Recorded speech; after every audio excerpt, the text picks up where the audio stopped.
It's another bright day on the serene beaches of Brazil. The sun glistens over the white sand, and the crystal-clear sea radiates calm. Standing at the shore is a lone figure completing the postcard view.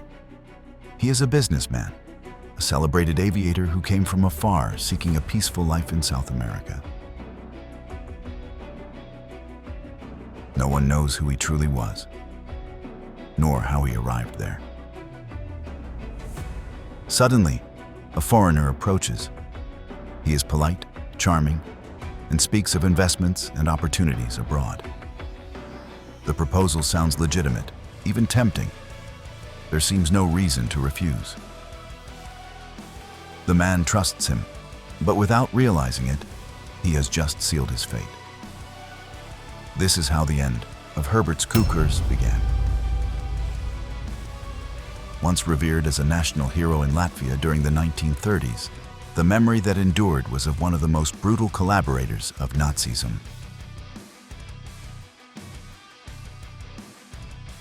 The atrocities he committed against thousands of Jews during the Holocaust earned him the title Butcher of Riga.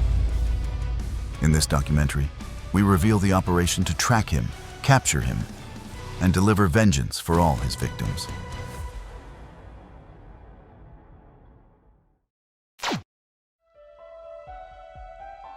Before becoming a fugitive, Herberts Cukurs was a hero. In the 1930s, his name was synonymous with Latvian national pride. A pioneering aviator, he crossed Europe alone in a fragile aircraft he had built himself. He traveled the world, reaching Gambia and Tokyo.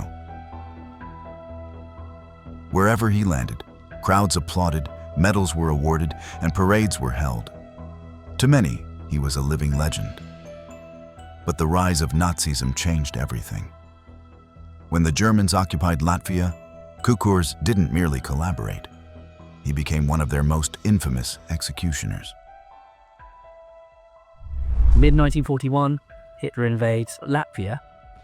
Then Cukurs joins up with a gang of murderers and cutthroats. They went around following Nazi orders to go and commit atrocities on the Jews in Riga, capital of Latvia. They saw him personally snatching babies from the arms of the mothers and killing them. They burned the synagogue with 300 people in it and didn't let anybody run out.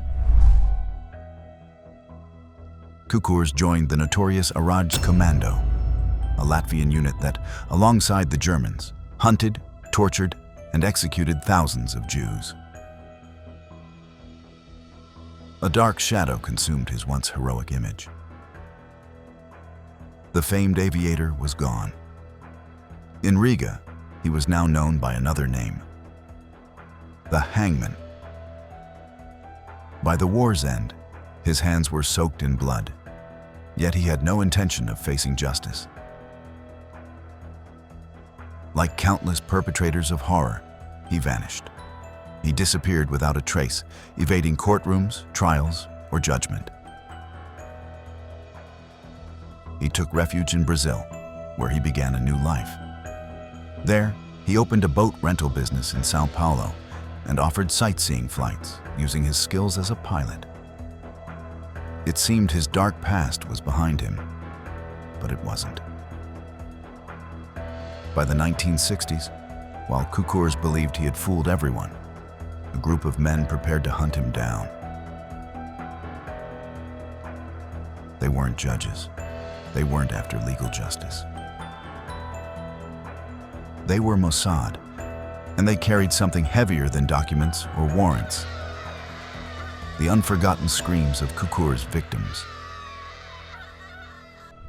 September 1st, 1964, a Mossad agent is called to a meeting in an operational apartment in Paris. His commander tells him, "We have a very special mission for you. We want to send you to South America to find for us a Nazi called Cukurs." He tells him, "Your name from today onward is Anton Kuenzle." Kuenzle carried an Austrian passport, European manners, and a disarming smile. At first glance, No one would suspect he worked for one of the most lethal intelligence agencies in the world. But his real name was Yakov Mossad. And he wasn't in Brazil for business. He had one mission: to capture Herberts Cukurs. Mossad was no ordinary operative. In 1960, he had been part of the team that captured Adolf Eichmann in Argentina, one of the architects of the Holocaust. He knew firsthand what it was to stare into the faces of Nazism's ghosts. But this mission was different. There would be no extradition, no trial. Cukurs' fate was already decided. Yet there was more behind Mossad's role as Kuenzle. Beneath his flawless cover, this case struck deeply. He had lost relatives in Latvia. He knew what had unfolded in Riga's synagogues. He had read and heard the testimonies of a man who laughed as he beat Jewish children with his pistol's butt, who tortured women, who roamed the ghetto as if it were his personal carnival of blood.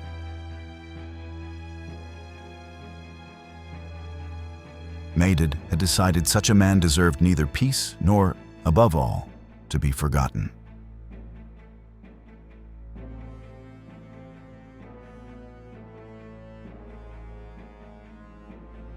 So, when Mossad confirmed Cukurs' comfortable life in Brazil, they needed someone who could get close, earn his confidence, and lead him to the right place at the right time. Mossad didn't hesitate. He would become Kuenzle, and the former hunter would become the hunted.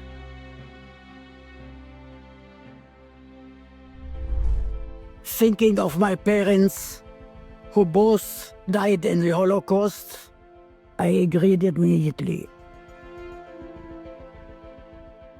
Anton Kuenzle was the perfect choice for this kind of operation. First of all, because of his background. Kuenzle grew up in Germany when the Nazis came to power. German was his mother tongue. He was part of the team that kidnapped Eichmann 4 years earlier. Though Mossad had found the perfect operative, the mission was no less perilous.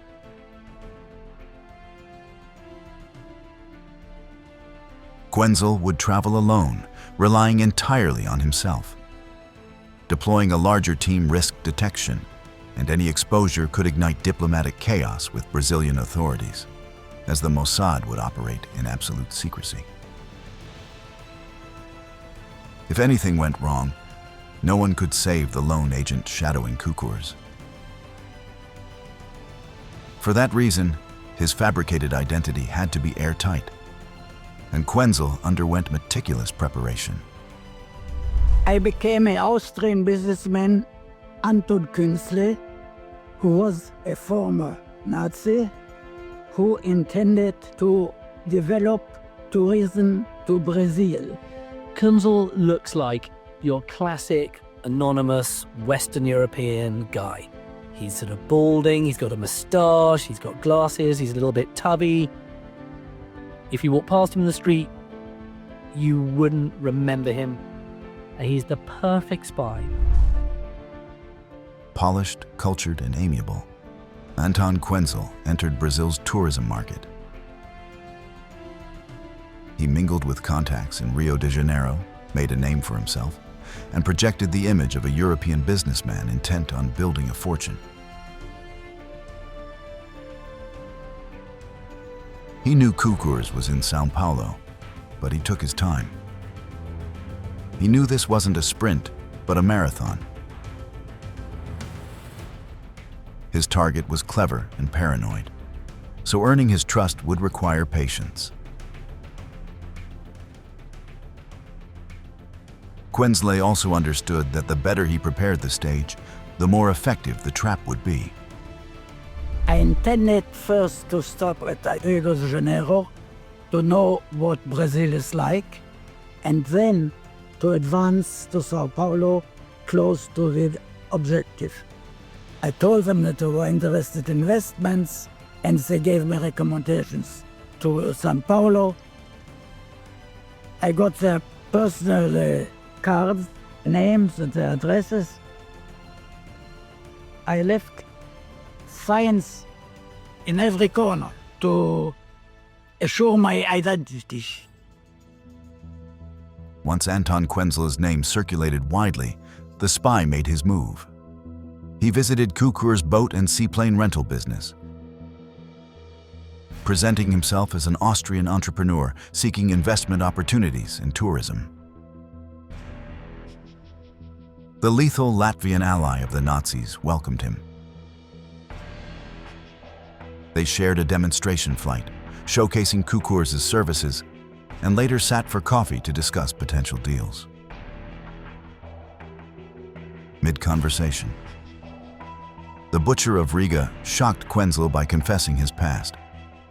He didn't recount the massacres or his savagery, but admitted to collaborating with the Germans. It was calculated. Cukurs knew Nazi hunters prowled South America and wanted to test the agent's reaction.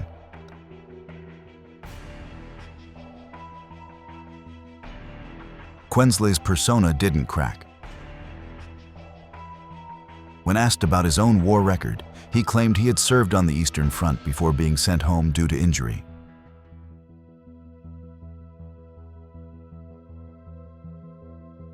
He even revealed a scar to prove it, though it came from an unrelated surgery.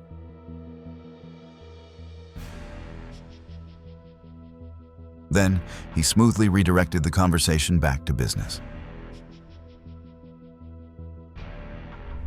Anton Kuenzle started telling Cukurs that he's a businessman, showing him he has money, he has connections. I told him that I had come to invest capital in South America and tourist business. You are connected to it. It would interest me to talk to you. And that's his way of tugging at Cukurs' greed. There was something about the Austrian that Cukurs trusted. Moreover, the Latvian's finances were dwindling, making the offer appealing. Yet, something else tempted him even more. Years before, his name had dominated Riga's headlines. The young man who built his own planes. The daredevil who flew to Gambia, then to Japan, defying impossible distances. Crowds adored him. He even had his own popular song. Latvia once worshipped him, and that still mattered to Herberts Cukurs. He might never be a hero again, but he longed to triumph once more. In a venture far removed from the terrifying legacy the war had etched into his name.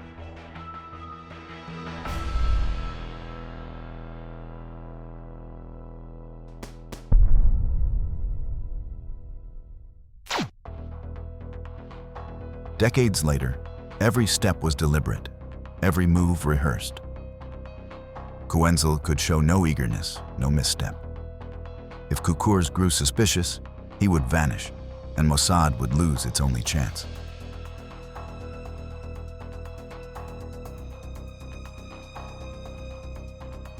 For Mossad, the stakes were even higher. He was alone, carrying false papers, thousands of kilometers from any support. If discovered, there would be no rescue.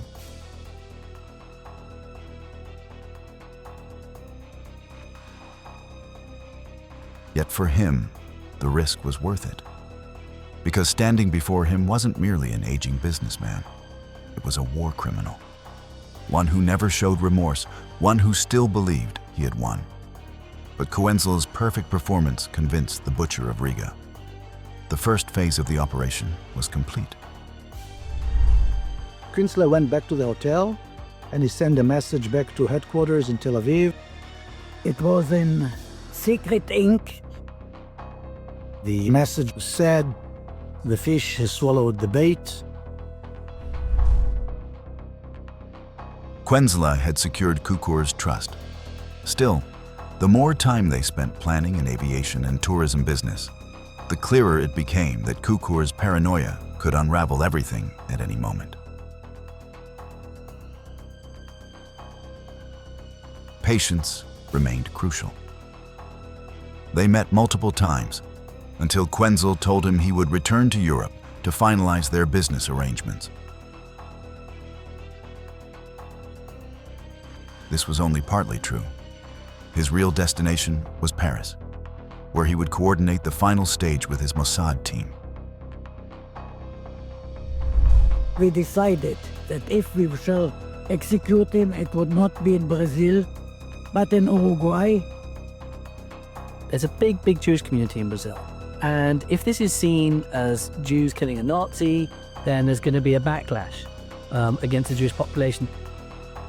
Uruguay was more democratic than Brazil at the time. A very small Jewish minority, it wouldn't cause such a repercussion.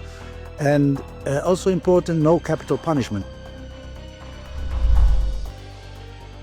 From Europe, Kuenzle sent a telegram confirming their next meeting would be on Uruguayan soil, where a lucrative deal awaited. He promised contacts, foreign capital, and market expansion. Driven by greed, the Latvian agreed. To ensure Cukurs doesn't back out, Kuenzle decides to meet him in Sao Paulo and travel with him to Montevideo. And at Sao Paulo, steps off the plane, and there's Cukurs, ready to greet him. Cukurs has a Super 8 camera, and he's filming him. When I stepped down from the plane, he stood in front of me and took my picture. I tried to cover my face.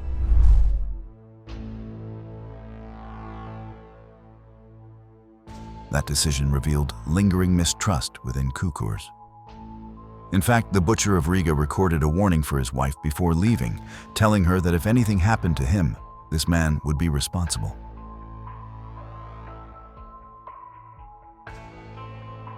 But his suspicions didn't stop him. The promise of a brighter future overpowered caution, sealing his doom. On February 21st, 1965, he boarded a plane bound for Montevideo. At 64, Cukurs still carried himself with military posture. He brought a briefcase filled with documents, maps, and plans. He assured his family he would return soon, but Mossad had other plans. The agents had prepared for months. They had secured a safe house in Shangri-La, a quiet district along Uruguay's coast. Every detail was set: the entrance, the rooms, the escape route. There would be no room for error. Cukurs and Kuenzle would arrive together from the airport. By then, everything had to be ready. I left the car without enough petrol. I stopped at a certain petrol station. Another member of the team is waiting on the other side of the road. He signaled him that everything is okay. The lookout alerts the hit squad to meet at the house. Cukurs' doubts seemed gone, and when they arrived at the house, he entered without hesitation. But the moment he crossed the threshold, everything changed. The first blow struck from behind, hard and sudden. The Latvian went down, but didn't surrender easily. He was a hardened man, and he fought until the end. A hammer is produced. Cukurs pretty much crumples, but he's not dead. He started shouting, "Lass mich sprechen. Let me speak." And 2 shots are fired into his head. And that was the end of Herberts Cukurs. It was over. His body was placed inside a trunk, doused with gasoline, and abandoned on the outskirts of Montevideo. Beside him, they left proof of his membership in the Herberts Commando. documents, photographs, statements, and a letter written in several languages. They attach a note to his blood-stained body saying, considering the gravity of the crimes of which Herberts Cukurs is accused, notably his personal responsibility in the murder of 30,000 men, women, and children, and considering the terrible cruelty shown by Herberts Cukurs, has carried out his crimes, we condemn the said Cukurs to death. He was executed on 23rd February 1965 by those who will never forget. The Mossad agents had their vengeance. Yet, several days passed before anyone found the body. Meanwhile, in Sao Paulo, Cukurs' wife grew frantic. She called friends and associates. No one had seen him. It was unlike him to vanish for so long without contact. Finally, Uruguayan authorities located the corpse, and the news spread across the globe. Latvian aviator found dead in Uruguay. Images of his battered face, the charred trunk, and the documents left beside him dominated front pages. Latvia denied his crimes. Some defended him, calling him a victim. But the archives, the witnesses, and the evidence told another story. Cukurs had tried to outrun memory, but his past caught up with him. There was never a courtroom. Herberts Cukurs died without facing formal trial. But that didn't mean he died without judgment. The butcher of Riga died as he lived his darkest days. Trapped, cornered, and engulfed by the shadows of horror. And this concludes our video. If you enjoy this kind of content, don't forget to subscribe and activate the bell. Join us for our next episode as we continue to explore military history.